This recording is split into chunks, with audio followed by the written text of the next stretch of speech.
ব্রাজিলের দল ঘোষণার পর খেলোয়াড়দের ইনজুরিতে পড়া এখন নিয়মিত দৃশ্য।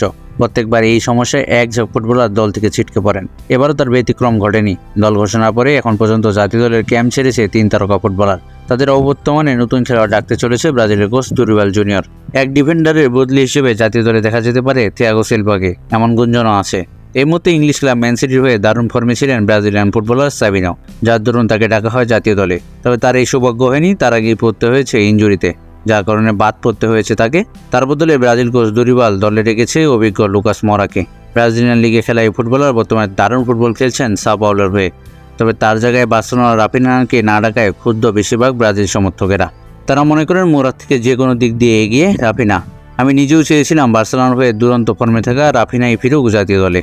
অপরদিকে ব্রাজিলিয়ান লিগে গোলের পরে গোল করে জাতীয় দলে জায়গা করে নেয় পেদ্রো। তাকে শুরুর একাদশে রাখার পরিকল্পনা করা হয়েছিল, কিন্তু বিধিবাম জাতীয় দলের প্রথম অনুশীলনে মারাত্মক ইনজুরিতে পড়ে মাঠ ছাড়তে হয় তাকে। জানা গেছে ACL এর ইনজুরিতে পড়ে পুরো মৌসুম মাঠের বাইরে থাকতে হবে পেদ্রোকে। তার বদলি হিসেবে ব্রাজিল দলে ডাকা হয়েছে ব্রাইটনের স্ট্রাইকার জোয়াও পেদ্রোকে।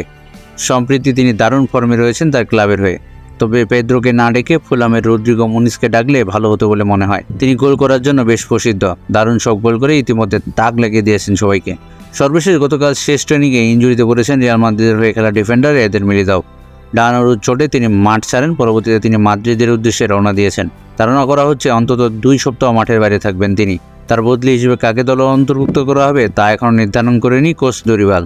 তবে সম্ভাব্য খেলোয়াড়ের তালিকায় আছে ব্রাজিলের সাবেক অধিনায়ক থিয়াগো সিলভার নাম।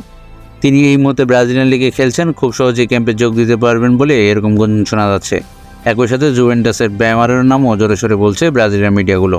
তো দর্শক, আপনার কি মনে হয় মিলিত বদলি হিসেবে কাকে দলে ডাকা উচিত? জানিয়ে দিন কমেন্ট করে।